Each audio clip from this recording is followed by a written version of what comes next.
Welcome to the annihilation of the flat Earth. No way! The Earth is not flat! Hello, I wish I was a little bit taller. I wish I was a baller. I get asked a lot whether I believe in the flat Earth or a globe Earth, so I thought I'd make this video series to explain to everybody what my position is on flat Earth and the globe Earth. This series is going to tackle a great number of topics that revolve around the flat Earth or the globe Earth, and I don't know how many episodes will be the entire series. I'm just going to keep doing it until I feel it's time to finish it. But in this video we're going to look at whether flat Earth itself is in the Bible. So we'll just do a word search here for the term flat Earth and see what it comes up with. Nothing, zero verses found. Now recently I came across a video which is making the claim that flat Earth is actually in the Bible, but you have to go to the Greek to see it. So let's check out that claim. And I read this and the Holy Spirit got my attention because it was like they went up on the breadth of the earth. And the question came in my head, why doesn't it say why doesn't it just say they went up on the earth? So I looked up the word breadth, and this was one amazing revelation because this is confirmation of Job 38:14. The word in the Greek, when it was originally written, is in the Strong's dictionary. It's number 4114 Greek. It is the word platos, P-L-A-T-O-S, platos. Well, immediately when I saw that, I thought, wow, that sounds like our word or a root word of our word plateau, which I know means level, flat land, elevated land, but level and flat. When I looked this up, plateaus in the Strong's Greek dictionary is defined that as width and breadth. But then it says that it's from the root word 4116, platus. And here is the exact, I'm reading it. I'm looking at the Strong's dictionary right here. It says platus, spread out flat. I was blown away when I saw this because, see, a number of years ago, you know, I'm very familiar with Bible prophecy. So I was studying the four horsemen of the apocalypse: the white horse, the red horse, the black horse, and then, of course, the King James and most English translations translate the fourth horse as the pale horse with the rider of death.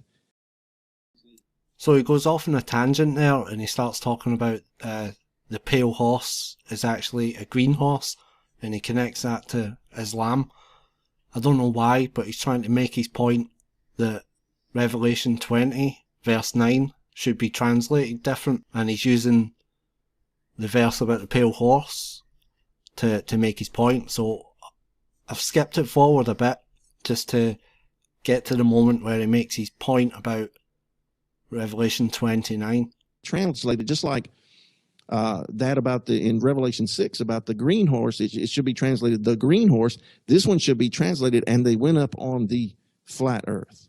Okay, so the claim is that Revelation 29 should be translated and they went up on the flat earth. So let's just examine this. So this whole passage is talking about the defeat of Satan. Okay, so it's interesting that this guy thinks flat earth is in this section where Satan is defeated.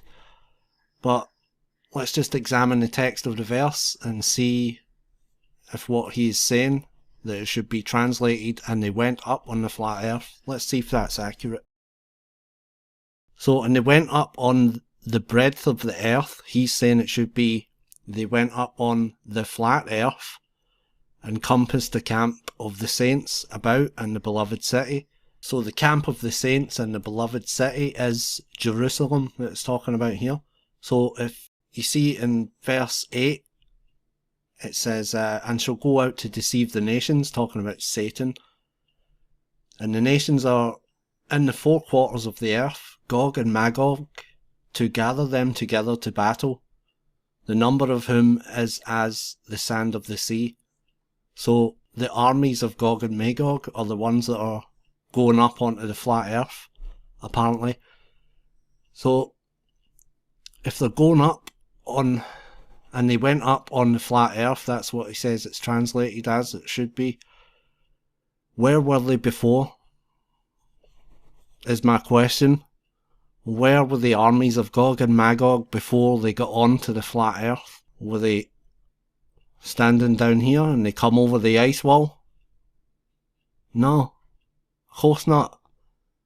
It doesn't even make logical sense that they would be over here somewhere and then they go up onto the flat earth. No, they're already surrounding Israel by that point and they're going to Jerusalem. So that doesn't make sense to me at all. But let's continue. So we'll switch it to KJV with Strong's numbers. This is going to give you the Greek words in amongst or next to the appropriate English word that it was translated into. So here we have verse 9. And they went up on the breadth of the earth. So he's saying it should be translated, and they went up on the flat earth. But you'll see, if you look at the text carefully, you'll see that he's made a pretty vital error here. So if I click on this, it will give me the word Platos, as you saw. Now, he's transposing the word flat into the text by going to the root of Platos, which is Platus. Spread out flat plot, that is broad, wide. So that's the first error, because you can't take the root of a word and put it in there, because you can see it's only used once in the whole entire King James Bible, and that's in Matthew 7. Enter ye in at the straight gate, for wide is the gate. So we'll look at that. Wide, that's the word Platos. You know, they didn't translate that flat there, for flat is the gate. That's not what they've done there, and they've only used this word one time in the entire New Testament. Let's go back.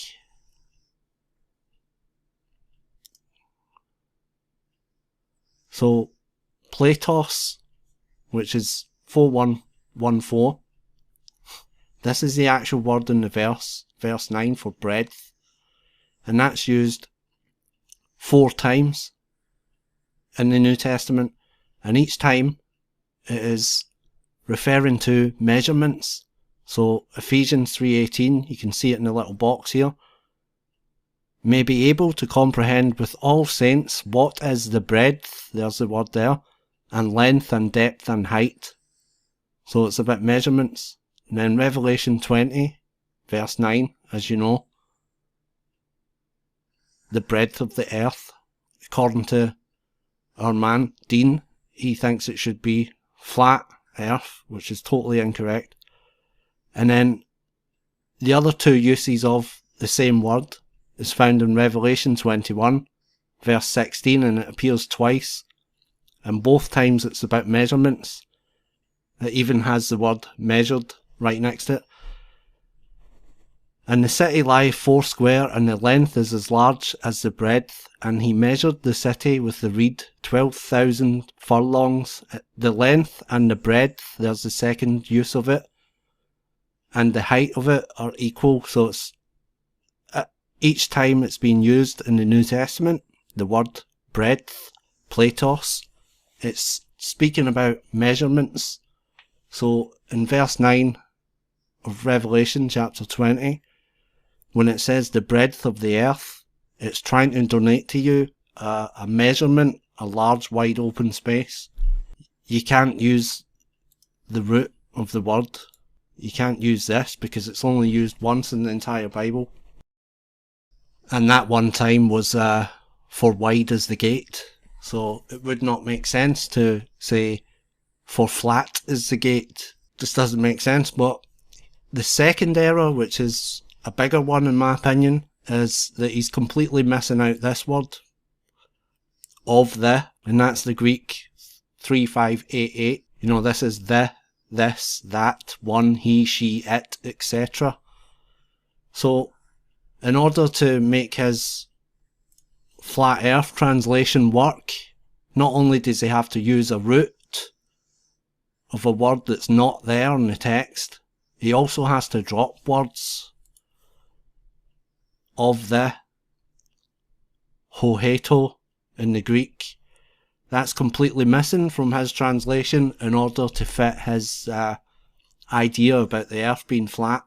Now, I'm pretty sure it says at the end of the book of Revelation, it says in chapter 22, verse 19, "And if any man shall take away from the words of the book of this prophecy," talking about the book of Revelation, "God shall take away his part out of the book of life."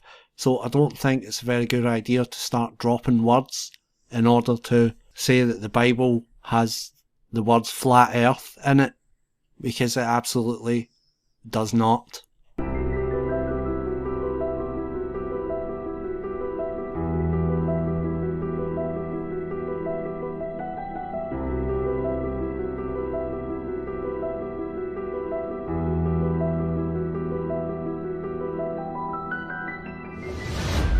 Let's wake them up then, shall we?